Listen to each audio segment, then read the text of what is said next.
Forget frequently asked questions. Common sense, common knowledge, or Google. How about advice from a real genius? 95% of people in any profession are good enough to be qualified and licensed. 5% Go above and beyond. they become very good at what they do, but only 0.1%. are real geniuses. Richard Jacobs has made it his life's mission to find them for you. He hunts down and interviews geniuses in every field: sleep science, cancer, stem cells, ketogenic diets, and more. Here come the geniuses. This is the Finding Genius Podcast With Richard Jacobs.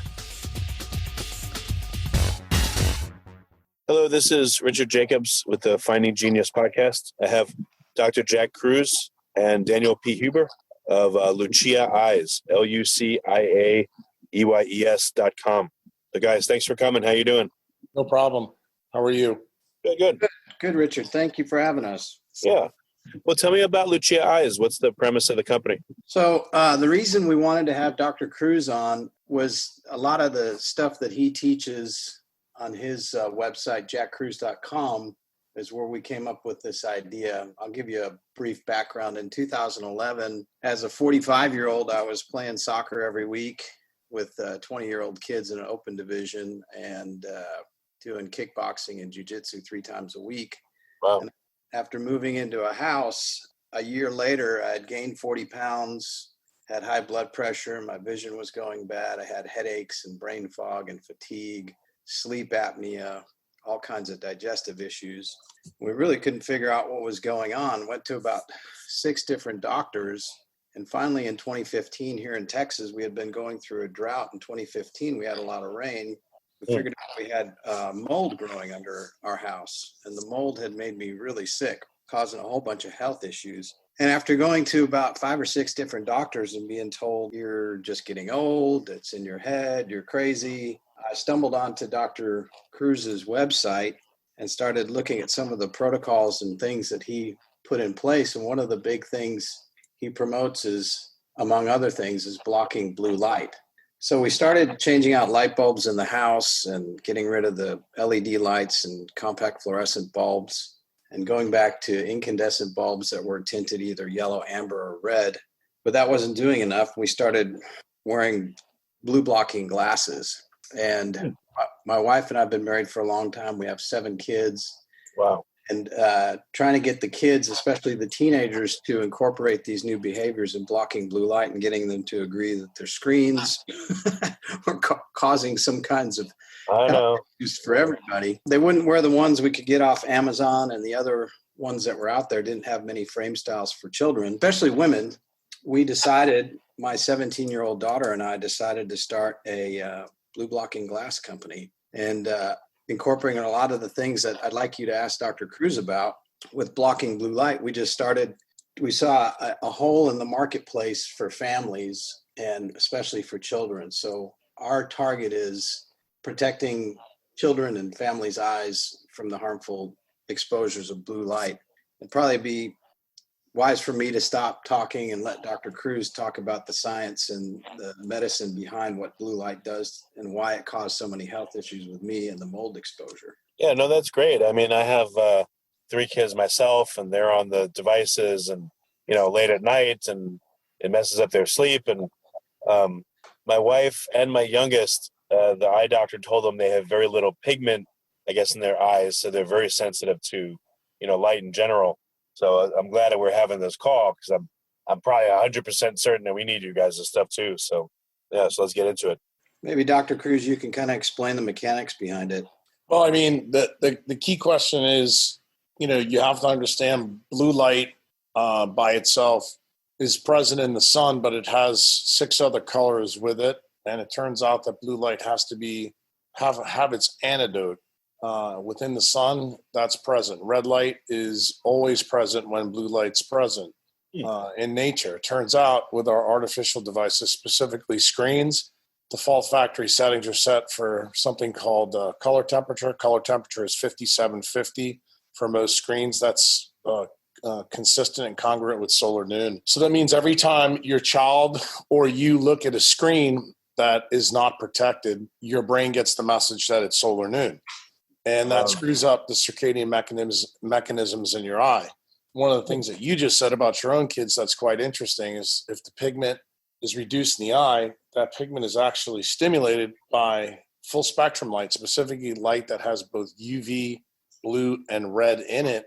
That part of the eye is called the retinal pigmentum epithelium, and that pigment is actually melanin. That's the same thing that's in our skin.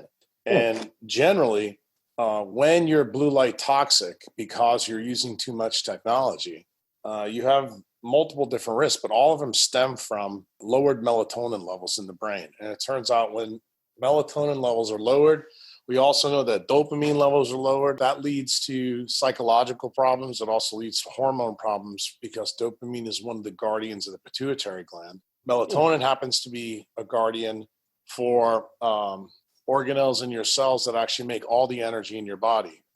In allopathic medicine, we have this focus on DNA and RNA as the be-all, end-all. But it turns out we're learning from major researchers like Doug Wallace that all energy production comes from the mitochondrial genome, and that's a genome that not too many people talk about. And melatonin controls the two change programs that control mitochondrial energy production. So basically, blue light makes you breathe less, it makes you sleep less, and has great effects on your basal metabolic rate. So this is the reason why it has massive effects throughout the body. Some of those massive effects that have been documented in peer-reviewed literature are changes in memory. It's harder to learn. Blue light over time actually becomes a neurotoxin because it makes photochemicals in the eye, so-called free retinol, that destroys other photoreceptors in the body. It leads to depression. It leads to obesity. It can lead to some cancers, especially epithelial cancers. It's also now been linked to AMD and cataracts. And significant issues with the retina, some of which you may have heard of, which is myopia or nearsightedness.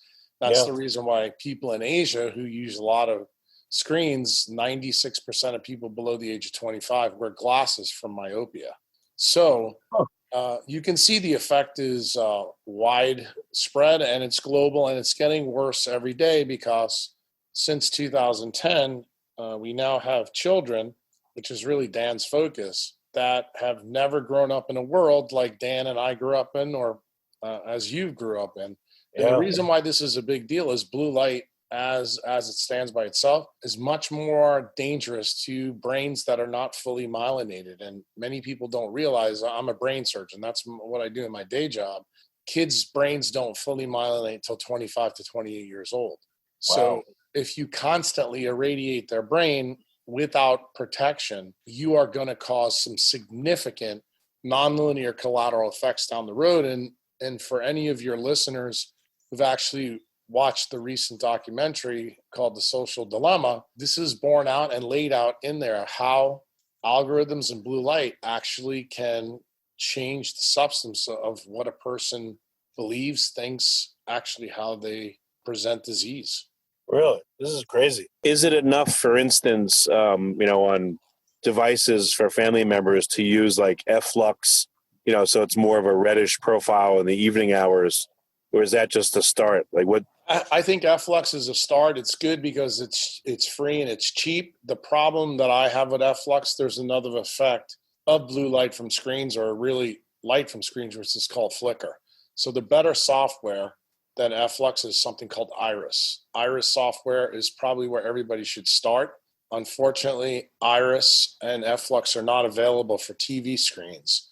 The ones that are available for TV screens are, as far as I'm concerned, pretty poor. So the best way to do it is mechanical blockade, which is kind of what Dan's company is all about. It's wearing glasses on your eyes. There's other things that you can do in terms of buying plastics for the screen and putting it over it to make sure that the frequencies that are particularly blocked are 435 to 465. But honestly, when you understand the biology of melatonin, because melatonin disruption is the kind of the big gorilla in the room, protection has to go all the way up to 550 nanometers. And unfortunately, the things that are present on iPhones, Androids, and most tech devices don't go far enough. Can I jump in and give you kind of an N=1 here, Rich, that I didn't talk about the recovery. When I got sick, it was really hard to concentrate and focus, and the brain fog was horrible that Dr. Kruse is talking about. And I sat for about 8 hours a day in front of 3 computer screens doing my job with a Wi-Fi router about 2 feet away from me. Mm. I didn't realize that was setting me up for failure with mold. So after about 6 weeks of blocking blue light, my sleep came back. And once I started sleeping, I had the sleep apnea. And so once that inflammation went down from the brain and the sleep came back, the weight started coming off. Within a year, I was down 45 pounds. I was back to working out. The memory came back. We had some other protocols we threw in there, but the big game changer for me was implementing the melatonin procedures that Dr. Kruse talks about, with blocking blue light and then getting up and seeing the sunrise every day and getting as much sunshine in your eyes and your skin as possible. So literally within a year of thinking I was dying, I was back to almost normal. Wow. People need to be aware that the collateral effects of melatonin, because I think most people know about melatonin, they know it affects sleep, but what they don't realize that blue light by itself raises blood glucose and insulin. So that means, what I'm saying clearly, if you're blue light toxic, it's equivalent to you eating 5 cheesecakes a day. And that has profound effects on the immune systems. For example, we're in the middle of a pandemic. I think most people would be shocked to find out that when blood glucose and insulin go up, you're much more at risk for viral disease. Well, it turns out you're also more at risk for fungal and mold toxins, which is exactly what happened to Dan.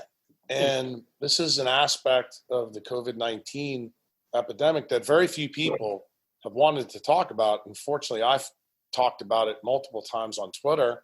Actually, when I mentioned Dan's glasses, that they actually can be a benefit to people who have, high comorbidities. And most people who are blue light toxic, for people who will be listening to this, that I want to understand is that those people generally have low vitamin D levels. So if you really wanted to find out you're a blue light toxic and didn't know, you could ask your physician, or you don't even have to ask your physician these days. You can go get your own vitamin D level drawn. And if it happens to be below about 35 nanograms per milliliter, you probably need to be concerned, and you probably need to consider blue blocking glasses for yourself or the people in your family. Well, I'd like to, there's a whole bunch of things to ask you about this. This is like it sounds like this is a whole body of research that I'm sure is partially being done, needs to be done, et cetera. So sunlight, what is the nature of sunlight? In the morning, is it more blue favored, and the evening, is it more red, orange favored? Like, what's the body's effect to sunlight throughout the day, from morning to afternoon to evening? Well, sunlight has different effects at different times of the day and also different times of the season. So, for example, what people need to be aware of, when the sun rises, the color temperature of light in the morning is radically different than it is later in the day. So Right. We use these numbers called Kelvin. In the morning, it's 12 to 1600 Kelvin. At sunset, it's around 12,000 Kelvin. We happen to have a blue light detector in our eye, in our skin, and actually in our arteries, called melanopsin, and it pays attention to the abrupt change in light. That's the reason why at sunset, when it goes from 12,000 K to 0, that's actually how your brain tells that it's physically nighttime. So anytime you check your cell phone, either through your eyes and your skin, you actually can disrupt your melatonin level. And I actually did a study with my own kids about 10 years ago, and we found on average that kids their age actually looked at their screen 150 times a day. So if you're understanding that there's a clock mechanism in your eye that controls just about everything in your body, including your metabolism, if you keep disrupting that optical lattice clock with alien light that you're not designed to see from an evolutionary basis, you can see the reason why doctors are impotent to fix many of the chronic health issues that are present today in our country. In fact, this is the reason why I think Dan's most concerned about kids, because when I was a young doctor, it's pretty unheard of to see kids between the age of 15 and 25 kill themselves. Now it's the number one cause of death in that age group. And, we have a technocracy that's out there now, and this problem is not going away. It's not getting better. In fact, it's getting worse. Yeah. So if a typical person uses their cell phone throughout the day, what's happening? So normally they would have, I guess, the sun and other natural cues to tell them, okay, the day is progressing, and their hormone levels would fluctuate accordingly. But if I look at my phone, 100 times a day, I guess what's happening is it's reinforcing, oh, it's noon, oh, it's noon, oh, it's noon, over and over again. And so what does that do to my hormone production throughout the day, you think? If you like this podcast, please click the link in the description to subscribe and review us on iTunes. It destroys it. It causes something called the pregnenolone-steal syndrome, and usually it alters the cortisol and melatonin aspects. So cortisol is the hormone that wakes us up in the morning. Melatonin is the one that puts us to sleep. And how the body usually responds is in the morning, usually around 5 to 6 a.m., cortisol starts to rise, and that's actually physically what wakes us up. That's actually when melatonin starts to go away. What happens then over the day, cortisol should slowly flatten. And then when we get to nighttime, melatonin begins to rise after about 4 hours of darkness, assuming that you do get 4 hours of darkness. These days, because of artificial light in our cities and our streets and our life and also on our screens, that rarely happens. So after doing this for 10, 15, 20 years, what do we have? We now have an epidemic of very young people having problems and diseases that their grandmothers and grandfathers used to get. And no one seemed to realize when I started all this 15 years ago that the light mechanism in the eye and the eye clock is actually what was behind most of these chronic issues. Now, fast forward 15 years, when I used to say this as a neurosurgeon, people thought I was crazy. Now it seems like I'm a prophet because the amount of research that's out there, and I do want to clarify something you said. We don't need any more research for this, Richard. We already know this is de facto true.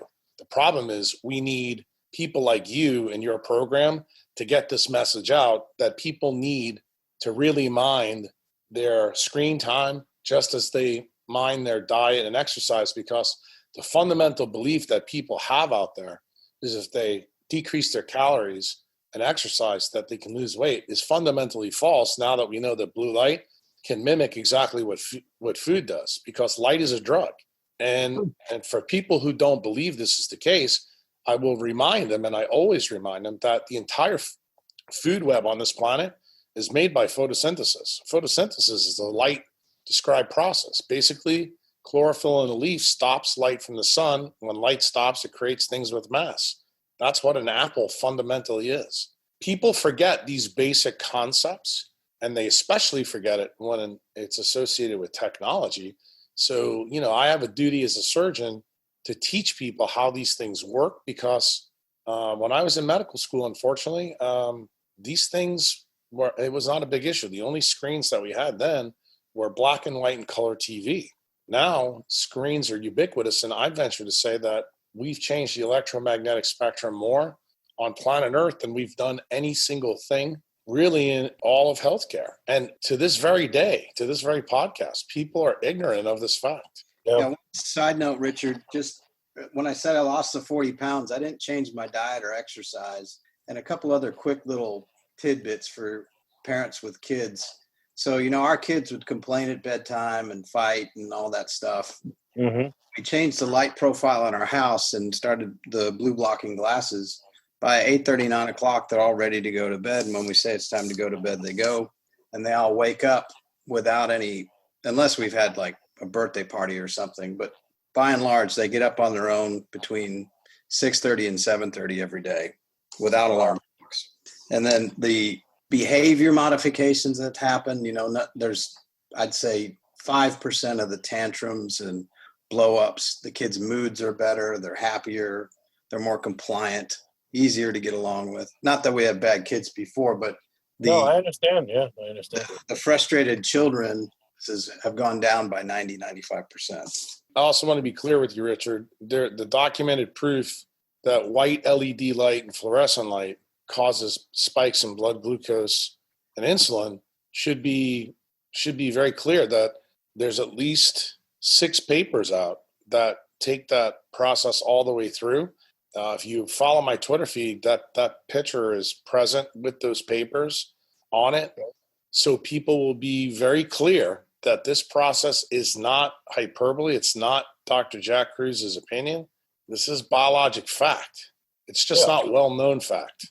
No, this is extremely interesting. Daniel, what's the protocol in your house? Like, what time does everyone put on these the Lucia eyeglasses at a certain time and wears them until they sleep, or what happens? So since we've changed the light bulbs in the house, we're not as as restrictive about it, but if a television screen or a computer screen, telephone or tablet are on, the kids are required to wear their glasses. And so the kids police each other. You know, the one kid will yell, "Dad, Nick's not wearing his glasses." And then he'll yell, I'm getting him.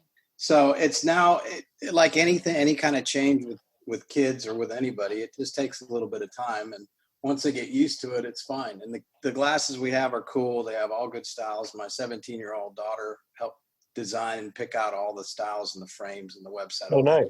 Very current. Not an old guy like me trying to tell kids to wear these chunky glasses that I got off Amazon. So, Well, you remember the old school blue blockers with Joe Sugarman from like the 80s. right. You know, they look like when you go to the eye doctor now, they give you these like cheap plastic Terminator looking, you know, yeah, they look much better than those, I'm sure. So, yeah. Yeah, no, they're all great styles, and we do prescription and non-prescription. Yeah, that's exactly what I was going to ask you. So everyone in my family has prescription eyeglasses. So you just get this as an extra pair with the prescription in them. And then the light blocking, what is it, a laminate that goes onto the lens, or what is it? Oh, good question. So we've got daylight lenses, which block up to 60% of the blue light, and they're kind of an amber tint. In both the daytime and the nighttime, our lenses are impregnated with the blue blocking material in the polycarbonate. So when the lenses are ground, the blue blocking material is already inside the lens. So that way, if you get a little scratch on it, it doesn't diminish the effectiveness of the blue blocking technology. So are these night glasses, or do you have ones that can transition throughout the day so they're worn all the time, or not yet? So we have daytime ones which block, like Dr. Kruse is talking about, the spectrum up to 550 nanometers, and those block 60% of the light. And you can wear those when you're on your screen if you've got the iris or the flux on there. And then at nighttime, we have the 100% blue blocking lenses we have our kids wear just as soon as the sun goes down, so no blue light's getting through. People also need to realize that when people use the term blue blocking glasses, that all blue blockers are not created equal. In fact, the Luxottica lenses, the ones that you get from like VisionWorks, you know, the big houses, most of those blue blocking glasses are garbage. The lenses are nice, but the lenses themselves don't block enough. They're very similar to, you know, what the tech firms tell you about their screens or their blue blocking protection stuff like Apple has night vision. When you check it with a spectroscope, you find that they're not very good. The tech companies do it for a reason. They want to destroy your blue light to lower your dopamine so they addict you to their technology. They've been very successful at doing that. The blue blocking glass companies don't want to fully do it because they don't want to spend the extra money that it takes to do the process that Dan has actually just mentioned in there. It's better to, instead of dipping the glasses, to have the lens fully impregnated, because that way if a scratch does come up, it doesn't ruin the glasses. How effective on a percentage scale would you say Luxottica and these other ones are versus Lucia? Well, in terms of my opinion, I'm a pretty stringent guy. I would tell people that I would much rather everybody wear the 550 BPI tints all the time when they're around artificial light. And the reason why is because people are being overdosed with it. The reason for that, if you understand fundamentally what I've said before, that it raises your insulin levels and blood glucose, how would your doctor react if you said you were going to go constantly eat a slice of cheesecake every 15 minutes of every day? They would probably tell you, you might want to think that over. Well, I'm going to tell you the same thing is true with the glasses. And I think you have to realize the younger the people are, the more the problems are, the more addicted they become. And if you've ever tried to take a phone away from a 10 or a 15-year-old that's had the phone for any substantial time, you see a phenomenon that's very similar to a heroin addict or someone who has a gambling addiction in a casino. And it's actually built around the same process. It's about the blue light lowers your dopamine level. This is the reason why casinos don't have windows. It's the reason why all slot machines are blue lit. It's also the reason why they like to allow smoking and alcohol use in casinos, because all of these things alter your dopamine level. And that makes it far more addictive. It shouldn't shock anybody when you think about people who use drugs like heroin. Why? They tend to do it at nighttime when blue light and artificial light is more prominent. That's the reason why so many rock stars have problems with opiates. Well, I noticed with my children, when we get them out and about, we've gone out for the day in the sun and all that, they're much better behaved. And when they haven't gone out, especially with, the Corona garbage going on, that's been even worse. But when they haven't gone outside enough, they're irritable. It's just not fun dealing with them. And they're just much happier when we're out in nature. Richard, you may not know this because I don't know how old you are, but a gentleman named Dr. John Ott, who worked for Walt Disney a long time ago doing time-lapse photography, did an amazing study in 1977 in Sarasota, Florida, where he actually did time-lapse photography of kids in school. And the only variables the variable was that with the same kids were in the same room, and all he did was open and close the windows and time-lapse photography them. Kids that were behind glass with artificial light on, that were lights made by GE, began to act like they had ADHD. Soon as the lights were turned off and the windows were open and it was sunny out, the behavior went away. Wow. That study is still published in his book. You can read it. It was buried in the annals of the internet by Google and GE so that no one would find out about it. And when I mentioned it, 10 years ago to the people who will follow me, and people look at it, you can actually still look it up on Wikipedia. I'm sure Wikipedia will scrub it soon via its algorithm as well. But it's one of those things, if you have kids, you probably want to know a little bit about this. Yeah, no, that's Kind of quick to answer your question about the effectiveness of the other ones that are out there. There's some other really good manufacturers out there, but the company we contracted with to manufacture our lenses did a study. And on average, the capability of most of the blue light blocking lenses that are out there is about 6% effective. Right. It's not good enough for me. Okay. Yeah, no, you said garbage. I just wanted to quantify but 6%, yeah, that sounds like garbage. If it was 60, 70%, I'm not telling people to go get those solutions, but it's just different than 6%. So thanks for the clarification. Yeah, the hole in the market we saw was for families and kids. Most of the stuff that's out there that's really good is kind of in the gamer style for these gamers that are on their computers all the time. And that just wasn't the style for fashionable girls. Yeah, no, that makes sense. So the typical pair of Lucia, is it recommended just for evening use, or do you have a different one that's for all day, all night use? So we have two different styles. There's the daylight lenses and the nighttime lenses. And it's kind of, the nighttime lenses have an orange amber tint to it. And so I can see somebody trying to go to school with the red glasses on. And I know what Dr. Kruse is saying. He's recommending if you're on a screen, be on the 100% blocking glasses. But there's also social aspect to it with the kids not wanting to be harassed or teased or feel different. That's why we have the daylight lenses that block 60%. And they're just a little champagne colored tint to them. So we recommend, if you can, like Dr. Kruse says, to wear when you're on screens, wear the 100%. But if you can't, then the 60% ones are very effective. Okay. But again, all day long, you wear at least one of these two when you're fine. I disagree with that too. Okay. I don't think you can wear them all day long. You still have to get natural sun.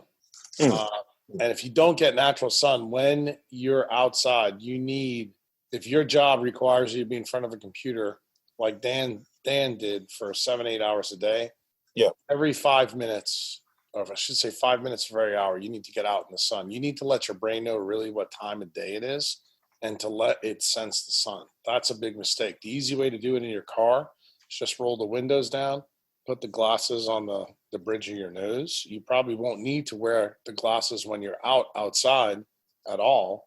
It's when you're around artificial light in the house and it should be or behind glass, because glass actually blocks all UV light and it blocks about 40 to 60% of red. So just the act of being inside makes you blue light toxic, which is part of the reason why the lockdowns that we face for COVID-19 on a scientific basis make absolutely no sense, because that lowers your vitamin D level. And that's the one thing that's been shown to be very beneficial for COVID-19. So I think people need to realize that blue blocking should be used while you're around the artificial fake light or inside. And you have to make sure that you get some outside time every day, even if it's cloudy out. Why? Because the clouds do nothing to stop the red light. And it turns out that the red light and sun, which is constant from the time sun rises to sun sets, is the antidote for blue light toxicity. Yeah, Richard, that was one of the other big game changers for myself and my family. If you see myself and my wife and my kids, we're all tan right now. So we spend as much time out in the sun or outside as we can. And that's been a big, big game changer as far as the health, along with blocking the blue light. But yeah, get as much sunlight in your skin and your eyes as possible. This is the reason why I told you before that you can use your vitamin D level as a proxy for your blue light toxicity. And if you talk to any physician, one of the things that flummoxes them and vexes them is on a population basis. If you look at the United States, we're all vitamin D deficient. And nobody out there from the endocrine community can really figure it out why. And the new science that's been out there over the last 10 years shows that the real reason is because of the technology screens we use and the fact that it brings us inside and not outside. You know, kids today don't play baseball outside. They're constantly doing it inside and training. That never happened when I was a kid. Things have fundamentally changed. And I think parents and physicians and researchers need to be aware this is a huge problem. Yeah, no, definitely. What about people that have, night owls or super late night owls, people that have different circadian rhythms than the one that it sounds like Dan's family has now, the good one? Yeah, well, I mean, the data on that shows that that's also a learned behavior. So your premise of the question, Jack Kruse fundamentally disagrees with. Those people can be helped by doing the things that we're talking about. The people that are night owls, actually, if you look at a lot of the anti-aging data, those are the people that get sicker quicker and die sooner quicker. So Richard, I hope they really like their night owl life because they're basically trading, fun for time. And I fundamentally, being a physician, when someone's faced with a cancer, they'll do anything to get some time back.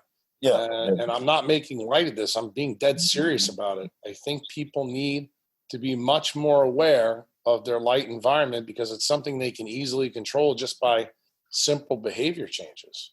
Real quick. So right after I started using the blue blocking glasses and changing out the light bulbs, before that, I was one of those night owl people. We have a place out west of here in Fort Worth where we go camping and stuff. And there's no electricity and no unnatural light out there. And so the first time we went out there after I started blocking blue light, it was in the fall and the sun went down pretty early and we're sitting around the campfire after we had dinner and everybody's yawning. I looked around, I'm like, man, it's got to be late. It's got to be close to 11 o'clock or 11:30. And I looked at my watch, 10 minutes after 8. And so just being away from the artificial light for that long and blocking the blue light, your body jumps right back into that circadian rhythm. Yeah, I've noticed in conversations with people and in my family, I've been getting up late and going to bed late for 20 years. My dad's probably been doing it for like 50 years. And our whole family has shifted later and later throughout all this stuff. So it's a problem, So that's why I wanted to ask, the doc what are the effects on, melatonin cycling and cortisol and all the other stuff, because I realized obviously part of the time that I'm sleeping and everyone else is sleeping, it's daylight out. Even if you have blackout curtains and you keep the room real dark, for some reason, it still seems like the sleep is not as good as if you go to bed earlier and you're in darkness.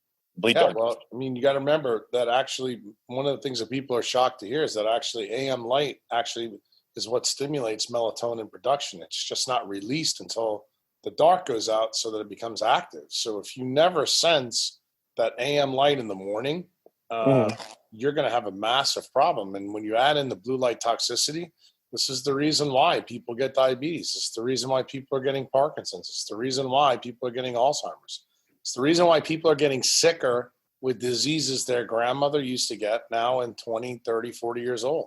It's no shock. Science of, circadian biology and chronobiology is, I would say, relatively new in medicine, but it recently just got the Nobel Prize in 2016.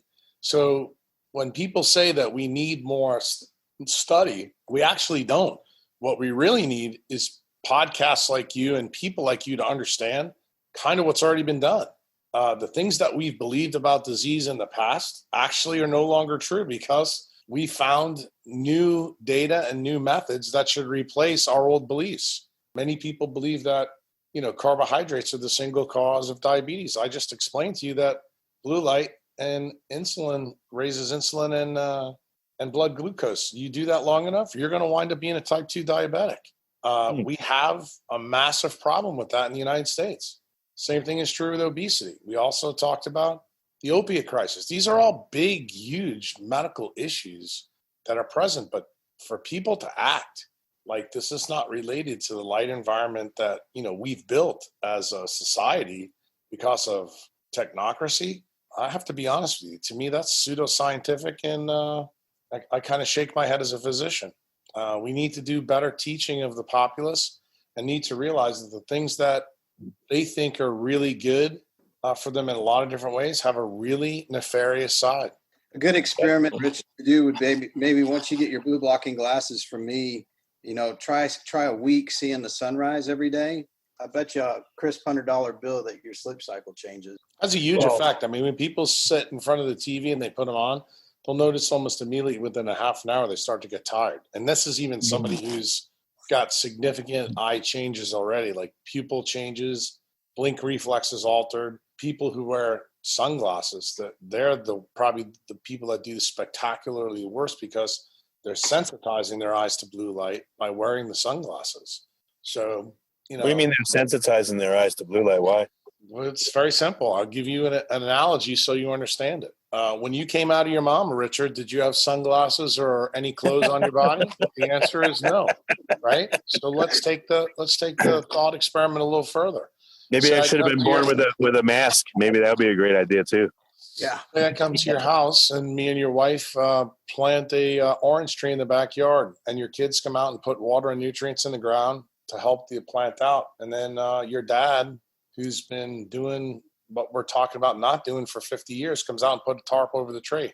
We going to get any oranges? Right, it'd be dead, yeah. Right, we're not. Well, guess what? What do you think putting sunglasses over your eyes, what stands right behind your eyes? That eye clock we talked about? And what's the other big thing? 3 centimeters behind your eyes is your pituitary gland that makes every hormone in your body. So do you think that orange tree and the tarp and the sunglasses over your eyes don't have an effect on your hormones? That's exactly where people are having these huge changes. And that's the reason why, guys now are having erectile dysfunction, at 25, 30, and 40 years old. It's no longer happening in guys that are 60 and 70 years old because people don't realize what these effects are. It's the same issue with women bleeding more now, having more painful periods. Actually, when I was in medical school, no one got IVF. Today, most people can't have a baby without IVF. These things are all tied to these things out there. So for people not to realize this, I can understand them not being clinicians, but this message needs to get out to doctors because doctors, they rarely read anymore once they left medical school. Well, all this information has come out in the last 10 or 15 years. I'm sharing it with you. It's there, but to say that it's not there and that we need more study, to me, is actually a direct slap in my face as a physician who actually stayed up to date and tries to share this information out there with people.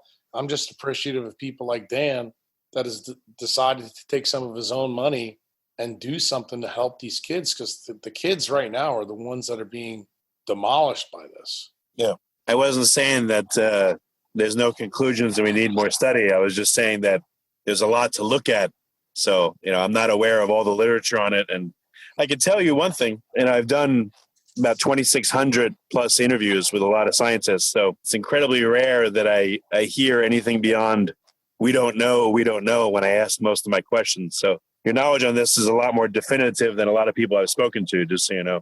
Right. Well, and the reason why is because, remember, most clinicians in medical school get taught about food and exercise. They don't get talking about light. They're not physicists. Turns out that neurosurgeons tend to know a little bit more about light because that eye clock mechanism is in the retina. It's called the suprachiasmatic nucleus. It's in every neurosurgery book, and we know about it.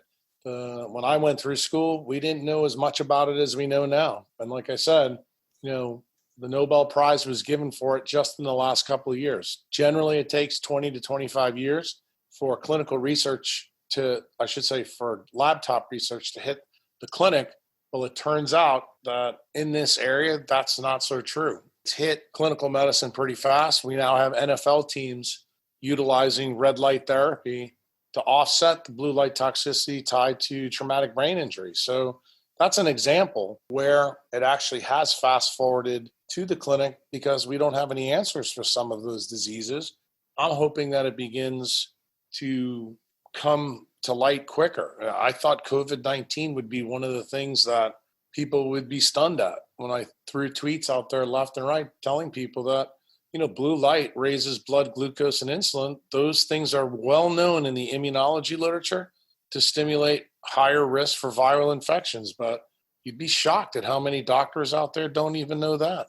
Yeah, and Richard, people like you have these podcasts who are very curious and ask a lot of questions are really helpful to Dr. Kruse and to me trying to help the kids, protect the kids. And we really appreciate you having us on. Just another couple little quick side notes. So I just had shoulder surgery. I had a torn rotator cuff and a detached bicep, and using the therapies that Dr. Kruse has helped me on. And all of this stuff, by the way, is free on his site. He's not selling any potions, lotions, or pills. He's doing all this for free because he wants to help people at jackkruse.com. And there is probably 1,000 hours worth of research you could do there for free where he points you in the right direction. But just as an example, I had surgery 12 days ago, and I feel like, because I had my right shoulder done 7 years ago, right now I feel like I'm 2 weeks ahead of where I was last time. Like I'm already feeling completely recovered and ready to start. My physician won't release me to go to go do physical therapy yet, but my pain is gone. I'm doing red light therapy on it. I'm out in the sun. I'm doing the cold thermogenesis, seeing the sunrise and all that. And just from a recovery aspect, the stuff that he teaches helps in all just general health too, not just helping you avoid diseases. I think actually Dan's story about his shoulder is even more interesting. If he told you a couple of tidbits, when he had his MRI done, the orthopedic surgeon told him that the tendon of one of the muscles of the rotator cuff looked atrophied, meaning it was small and it would be difficult to reattach. And the man called me up and told me that 3 or 4 weeks prior to his surgery. Mm-hmm. So I told him to do a couple of specific things in and around light. And lo and behold, Dan, why don't you tell Richard what the orthopedic surgeon told you immediately after surgery? Yeah, so he said that biceps tendon that was retracted and way down there, he said, I give it a 50-50 chance if I'm able to get it reattached. But when he pulled it up and got ready to attach it to the bone, he said it looked pink and supple. And when he scraped on it, it bled right away. And so he was able to reattach it and reestablish circulation. And he was very surprised. He said he's never seen that before. Right. And the reason for that is the combination of wearing the blue blocking glasses, getting your circadian biology right, but also adding back the red light to the area. What does that do? It stimulates energy production from the mitochondria, and it also increases oxygenation. So it makes the tissues better for a surgical repair. This stuff is all well known. The problem is the orthopedic surgeon didn't know it either, because if he did, he would have told Dan that.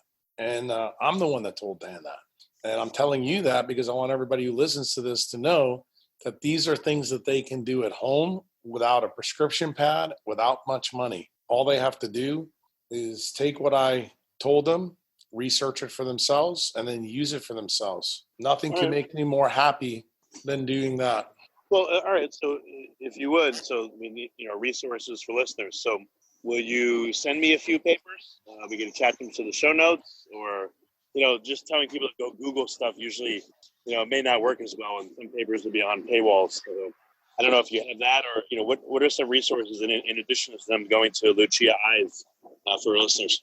I'm sure Dan can send you the papers in and around the glasses with blue blocking protection. I would tell people if you just follow me on Twitter, I post papers about this all the time. But for your benefit, Richard, 2 researchers that have done most of the work around red light in terms of the antidote for blue. Their name is Michael Hamlin. He's at Harvard University. The second one is Tina Carew. Her first name is spelled Tiina, last name Kuru. She's from Russia. Those are the 2 world experts. The papers that are out on blue light and how it causes blindness and diseases. The articles are myriad and numerous. A simple Google search and putting in blue light toxicity will turn up thousands of papers. There's a bunch of them linked up on jackkruse.com too, Richard. And I will send you, after I'll email you a few papers that you can tag to the show notes. Okay, well, very good.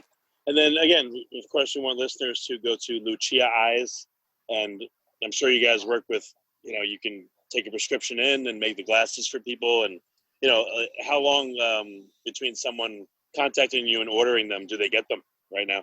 So we had some little hiccups with Corona. We're back on track now. We try to say from the time you order, if they're non-prescription glasses, you'll get a shipping notice within 3 days. Prescription glasses are 5 days.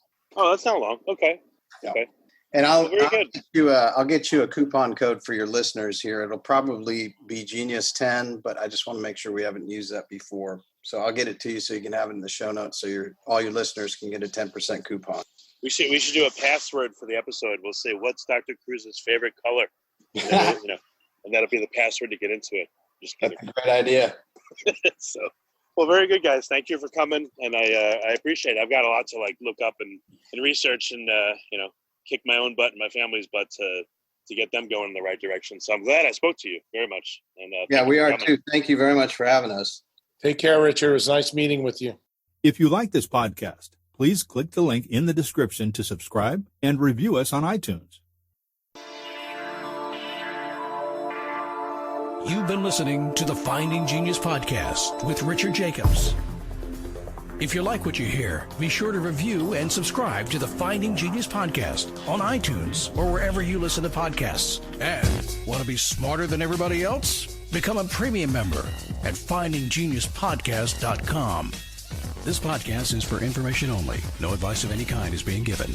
Any action you take or don't take as a result of listening is your sole responsibility.